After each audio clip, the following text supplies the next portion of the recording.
अस्सलाम वालेकुम। एक्सरसाइज 2.7 हम स्टार्ट करें और इस एक्सरसाइज में हमारे पास डिफरेंट इक्वेशंस मौजूद हैं, साइमल्टेनियस इक्वेशंस इनको कहते हैं, और उनको हमने सॉल्व करके उनमें से x और y की वैल्यूज़ निकालनी है।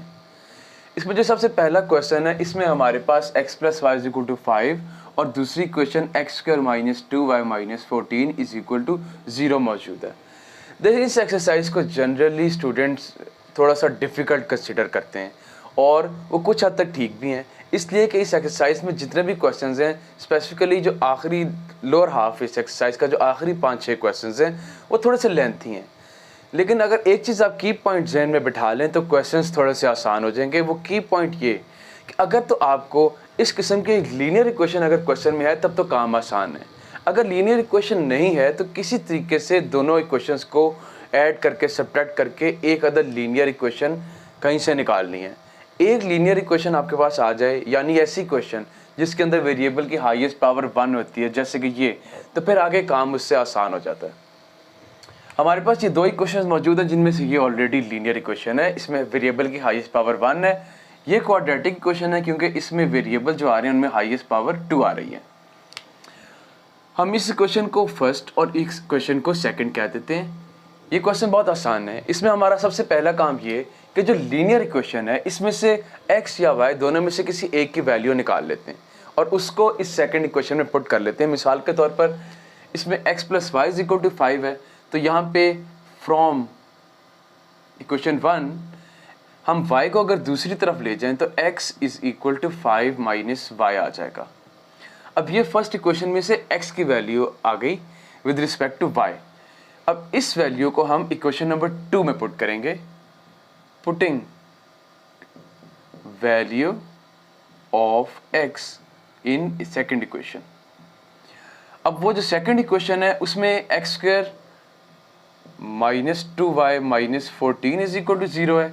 x की जगह आ जाएगा 5 - y, यानी ये आ जाएगा 5 - y का होल स्क्वायर - 2y - 14 = 0। देखिए, ज़हन में बिठाने वाली एक्चुअल बात यह है कि आपके पास कभी भी अगर एक इक्वेशन मौजूद हो तो आपके पास उसके अंदर अगर दो वेरिएबल्स आ रहे हो, जैसे कि इस एक इक्वेशन में भी दो वेरिएबल आ रहे हैं, इसमें भी दो वेरिएबल आ रहे हैं, किसी एक इनमें से इक्वेशन में से किसी एक वेरिएबल की वैल्यू नहीं निकाली जा सकती। अगर दो वेरिएबल्स वाली इक्वेशन है तो कम से कम दो इक्वेशंस होनी चाहिए, तब हमारे पास वैल्यूज़ निकलती हैं। अब पहली इक्वेशन में से x की value in terms of y निकाली और उसको सेकंड इक्वेशन में पुट किया ये। और अब हम यहाँ से देखें, ये इक्वेशन ऐसी है जिसमें x नहीं आ रहा है, इसमें सिर्फ y आ रहा है, तो हम इसमें y की वैल्यू निकाल सकते हैं। यहाँ 5 - y का होल स्क्वायर, यहाँ पे a - b के होल स्क्वायर का फार्मूला बनेगा 5 का स्क्वायर -2 × 5 × y प्लस y का स्क्वायर -2y और -14, ये एज इट इज़ आ गए = 0 भी। ये आता है 25 - 10y plus y square -2y - 14 = 0। सबसे पहले y स्क्वायर वाली टर्म लिखते हैं, y स्क्वायर। इसके बाद y वाली टर्म्स -10 और -2y, ये मिलके बनाती हैं -12y, और 25 - 14 ये हमारे पास आता है +11 = 0। अब ये हमारे पास एक क्वाड्रेटिक इक्वेशन बन गई इन y, और हम इसमें पहले y की वैल्यूज़ निकालते हैं और जो y की वैल्यूज़ आएंगी उनको दोनों में से किसी एक इक्वेशन में पुट कर दें। 1 में पुट करने से आसानी पैदा होगी, आसानी से आंसर आ जाएगा x का। इसमें हमारे पास मिडिल टर्म ब्रेक होती है y square -y - 11y plus 11 = 0। पहली दो टर्म्स में y कॉमन आता है, y -1 बचता है। अगली दो टर्म्स में -11 कॉमन लेंगे तो y -1, यहाँ से y -1 × y - 11 = 0 आ गया। यहाँ से हमारे पास इस क्वेश्चन में दो आंसर्स आएंगे। एक आंसर आएगा y - 1 = 0 और दूसरा आएगा y - 11 = 0। यहाँ पे y की वैल्यू आ जाती है 1 और इधर y की वैल्यू आ जाती है 11। अब y की ये जो दोनों वैल्यूज़ आई हैं, इन दोनों वैल्यूज़ को इक्वेशन नंबर 1 में अगर हम पुट कर दें तो x की वैल्यू आ जाएगी। इक्वेशन 2 में भी पुट कर सकते हैं, लेकिन इक्वेशन 2 आप देख रहे हैं थोड़ी सी कॉम्प्लिकेटेड है। इक्वेशन 1 काफ़ी सिंपल है। हम यहाँ पे लिखते हैं putting values of y in first equation. तो फर्स्ट इक्वेशन दोनों जगह बारी बारी लिखते हैं। इधर x plus y is equal to 5 और इधर x plus y is equal to 5। ये y की वैल्यू 1 यहाँ लगाई, x plus 1 is equal to 5, x is equal to 5 minus 1 और x की वैल्यू आ गई यहाँ पे 4। इसी तरह x is equal to x plus 11 is equal to 5, x is equal to 5 minus 11 and x is equal to minus 6। अब देखें यहाँ पे हमें नज़र आया कि y की वैल्यू 1 है तो उसके साथ x की वैल्यू 4 होगी, और अगर y की वैल्यू 11 है तो x की वैल्यू आएगी माइनस 6। तो ये हमारे पास दो ऑर्डर्ड पेयर्स बन गए, जिस तरह से हमें पता है पॉइंट्स को फॉर्म देते हैं। देयरफॉर सॉल्यूशन सेट कैसे निकलेगा? जिस तरह से हम एक पॉइंट को लिखते हैं x y की फॉर्म में, पहले x और उसके साथ y। x की वैल्यू 4 है तो उसके साथ y की वैल्यू 1 होगी, 4 1, और दूसरा x की वैल्यू अगर माइनस 6 है तो y की वैल्यू होगी 11। इस तरीके से हमारे पास दो वैल्यूज आ गई x और y के रिलेटेड पॉइंट्स की। अब हम आते हैं सेकंड क्वेश्चन की तरफ। इस क्वेश्चन में भी पिछले क्वेश्चन की तरह जो पहली इक्वेशन दी है वो लीनियर है, इसमें वेरिएबल्स की हाईएस्ट पावर 1 है और ये क्वाड्रेटिक इक्वेशन है।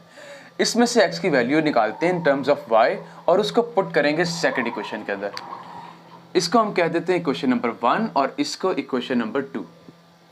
इस इक्वेशन में 3x आ जाता है 2y प्लस 1, 2y जब उस तरफ जाएगा और 3 दूसरी तरफ जाकर डिवाइड होगा तो x की वैल्यू आ जाएगी 2y प्लस 1 डिवाइडेड बाय 3। अब ये जो वैल्यू आई है x की इन टर्म्स ऑफ y, इसको हम पुट करते हैं सेकंड इक्वेशन के अंदर।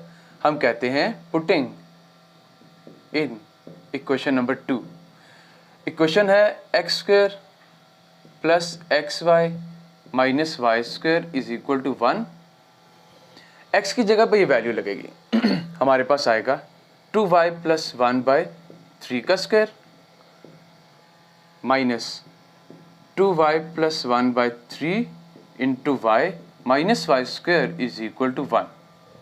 अब क्या होगा, यहाँ पे हम स्क्वायर को ऊपर नीचे लाता पहले तो सबसे 2y प्लस 1 का होल स्क्वायर हम लिख देते हैं, नीचे 3 का स्क्वायर आता 9, माइनस के बाद ये y अंदर दोनों से मल्टीप्लाई होगा तो ये बनेगा 2y स्क्वायर प्लस y और नीचे 3 और minus Y square equals to 1 आ गया। अब हमारे पास ये जो पूरी इक्वेशन आई, हमने इसको सॉल्व करना है। इस पूरी इक्वेशन में सिर्फ y है, x हमने ख़त्म कर दिया और y की वैल्यू यहाँ कैसे निकलेगी, इसको सॉल्व करने के लिए सबसे पहला काम ये कि इसके डिनोमिनेटर्स को ख़त्म करना है। और डिनोमिनेटर्स को ख़त्म करने का एक ही तरीका है जो मैक्सिमम जगहों पे बल्कि तमाम ही इक्वेशंस में हम अप्लाई करेंगे, वो ये है कि जितने भी डिनोमिनेटर आ रहे हैं उनका एलसीएम लेके जो आंसर आता है उससे सबको मल्टीप्लाई करते हैं।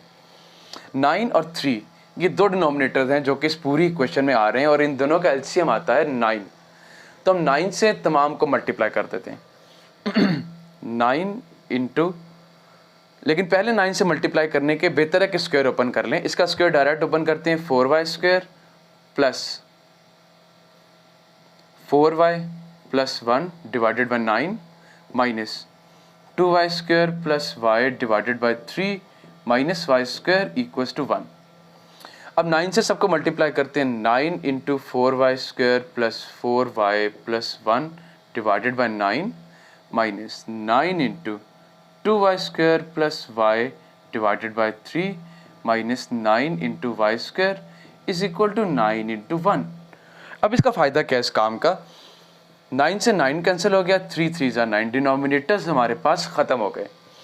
ये हमारे पास ऊपर आएगी वैल्यू पूरी की पूरी as it is 4y square plus 4y plus 1। इसके बाद ये माइनस 3 अंदर दोनों से मल्टीप्लाई होगा, माइनस 6y स्क्वायर और minus 3y minus 9y square. और इधर से जो 9 1 9 बनना है इक्वेशन की राइट साइड पे, उसको हम ले आते हैं इक्वेशन की लेफ्ट साइड पे, वो आ जाएगा माइनस 9 इक्वल्स टू 0। अब जो स्क्वायर वाली टर्म्स हैं उनको हम एज इट इज़ रखते हैं। हमारे पास आता है यहाँ पे, आई थिंक कोई मिस्टेक हुई है, 4 और माइनस 6 नहीं आता, यहाँ पे प्लस है बेसिकली। इस क्वेश्चन में यहाँ पे वाई स्क्वायर के साथ x square plus x Y minus Y square, यहाँ प्लस है, ये एक मिस्टेक हुई यहाँ पे। यहाँ पे भी प्लस आता है, यहाँ पे भी प्लस आता है, यहाँ पे भी प्लस आता है, जिसकी वजह से ये जो दोनों टर्म्स बनी 3 के मल्टीप्लाई होने से वो बनी +6y² और +3y। अब हम देखते हैं स्क्वायर वाली टर्म्स को, 4 और 6 आ गया 10, 10 - 9y² खाली y²। इसके बाद y वाली टर्म्स 4 और 3 आ गया 7 + 7y, और बाकी रह गए कॉन्स्टेंट्स, तो 1 - 9 आता है -8 = 0। मिडिल टर्म ब्रेक करते हैं, y² + 8y -y -8 = 0। y common आया, y + 8 -1 कॉमन आया, y + 8 = 0। y + 8 आ गया कॉमन और हमारे पास बचा y - 1 = 0।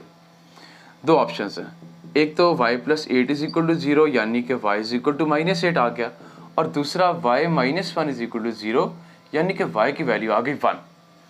ये हमारे पास इस क्वेश्चन में y की वैल्यूज़ आ गई हैं, लेकिन अब हमें निकालनी है x की वैल्यूज़, और वो कैसे निकलेंगी? ये जो y की वैल्यूज़ आई हैं इनको उठा के इक्वेशन नंबर 1 में पुट कर देते हैं। हम कहते हैं putting values of y in equation number 1। Equation number 1 हम लिखते हैं 3x - 2y = 1, यहाँ भी लिखते हैं और यहाँ भी बारी बारी वैल्यूज पुट करते हैं। x की वैल्यू जब -8 पुट होगी तो 3 × ये y की वैल्यू, तो जब हमारे पास यहाँ पे वैल्यू पुट होगी 3x - 2 × -8 = 1, 3x + 8 = 16 = 1, 3x = 1 - 16, 3x = -15, 3 उधर x से जाकर डिवाइड होगा, 3 1 = 3, 3 5 = 15, तो यहाँ पे x की वैल्यू आ गई -5, और उधर जब y की जगह 1 पुट होगा तो 3x - 2 × 1 = 1, 3x - 2 = 1, 3x = 1 + 2, 3x = 3, और यहाँ पे x की वैल्यू आ गई 1। तो यहाँ से हमारे पास सोल्यूशन सेट क्या निकलेगा? देयरफॉर सोल्यूशन सेट हमारे पास निकलता है यहाँ पे x के -5 के साथ y -8 है, यानी कि -5 - 8, और दूसरा यहाँ पे x के 1 के साथ y का 1, तो x के 1 के साथ y का 1 आ गया। ये हमारे पास इसके क्वेश्चन नंबर 2 का भी फाइनल आंसर आ गया। अब आते हैं क्वेश्चन नंबर 3 की तरफ, और इसमें भी हमारे पास ये क्वेश्चन तो लीनियर है। ये क्वेश्चन लीनियर है, क्वाड्रेटिक है, यहाँ पे देख के फौरन आपको आइडिया नहीं होता, हम सॉल्व करते हैं। इसको हम कहते हैं इक्वेशन नंबर 1 और इसको हम कहते हैं इक्वेशन नंबर 2। इक्वेशन नंबर 1 में से x की वैल्यू निकालते हैं, फ्रॉम 1 x = y + 7 आ जाएगा, और ये जो वैल्यू आई इसको इक्वेशन नंबर 2 में पुट करते हैं। पुटिंग इन इक्वेशन नंबर 2 हमारे पास आएगा 2 x की जगह लग जाएगा y + 7 -5/y = 2। अब देखें ये एक इक्वेशन ऐसी आ गई जिसके अंदर दो डिनोमिनेटर्स आ गए हैं। अब इसके लिए क्या करना है, वही काम जो इससे पहले करते आए हैं कि हमारे पास जब किसी क्वेश्चन में डिनोमिनेटर्स आ जाते हैं, अगर एक से ज़्यादा आ जाएं तो उनका आपस में एलसीएम लेते हैं और उससे मल्टीप्लाई कर देते हैं सबको। अब देखें ये दोनों टर्म्स सेपरेट हैं, एक y और एक y² होती तो फिर बात और था। एक y है और एक y + 7 है, ये दोनों डिफरेंट टर्म्स हैं। इन दोनों के प्रोडक्ट से यानी y × y + 7 से सबको मल्टीप्लाई कर देते हैं। y × y + 7 × 2/y + 7 minus y × y + 7 × 5/y = y × y + 7 × 2। अब इस काम का फ़ायदा ये है कि इधर y + 7 इससे कट गया, इधर y इससे कट गया। y × 2 अब हमारे पास आया 2y, माइनस के बाद ये 5 जब इन दोनों टर्म से मल्टीप्लाई होगा, माइनस भी साथ में मौजूद है, तो -5 जब y से मल्टीप्लाई होगा तो -5y, और -5 जब 7 से मल्टीप्लाई होगा -35 आ गया। इसके बाद इक्वेशन के राइट साइड पे y 2 और y + 7, y और 2 मिलके बनाएंगे 2y। 2y जब y से मल्टीप्लाई होगा तो 2y², और 2y जब 7 से मल्टीप्लाई होगा प्लस 14y देगा। अब हमने सॉल्व करना है क्वेश्चन को, हम ऐसा करते हैं लेफ्ट साइड से तमाम चीज़ों को राइट साइड पे ले जाते हैं, या राइट साइड से लेफ्ट पे हैं। पहले इन दोनों को लेफ्ट पर ले आते हैं, -2y² -14y हमने पहले लिख दिया। इसके बाद ये टर्म्स वैसे के वैसे ही, +2y -5y -35 is equal to 0। इधर आएगा -2y²। इन दोनों तीनों टर्म्स को हम जोड़ते हैं तो हमारे पास आता है -14 + 2 -12 -12 -5 -17y -35 इज इक्वल टू 0। हमें पता है क्वाड्रेटिक इक्वेशन को जब हमने सॉल्व करना होता है तो हमारी कोशिश होती है कि जो पहली टर्म है वो हमेशा पॉजिटिव आए। तो इसके लिए हम इसमें से पूरी इक्वेशन में से माइनस को लेते हैं कॉमन। हमारे पास आता है 2y² + 17y + 35 = 0। तो यहाँ से माइनस दूसरी तरफ जाकर डिवाइड हुआ, ख़त्म हो गया। 2y² + 17y + 35 = 0। ये हमारे पास एक इक्वेशन आ गई क्वाड्रेटिक y के लिहाज से। इसमें से हमने y की वैल्यूज निकालनी है। देखिए हमारे पास यहाँ पे होगी मिडल टर्म ब्रेक। 2 × 35 आता है 70, दरमियान में 17 है तो 10 7 = 70 बनता है। तो 10 और 7 दो इसकी मिडल टर्म्स बनेंगी। 2y² + 10y + 7y + 35 = 0। पहले दो में y कॉमन आ गया, 2y कॉमन आया, हमारे पास आया y + 5। अगले दो में 7 कॉमन आया, फिर y + 5 आ गया।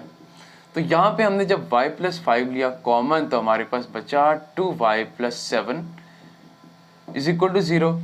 एक वैल्यू आ गई y + 5 से 0 करके, यानी कि y = 5 - 5 आ गया। एक आ गई 2y + 7 = 0, 2y = -7 और y की वैल्यू आती है -7/2। यह हमारे पास जो दो y की वैल्यूज आई इनको हम इक्वेशन नंबर 1 में पुट करते हैं और x की वैल्यू निकालते हैं। पुटिंग इन इक्वेशन 1 दो हिस्सों में, x - y = 7 यहाँ भी लिखा, x - y = 7 यहाँ भी लिखा। y की जगह -5 जब लगेगा तो x - -5 = 7, x + 5 = 7।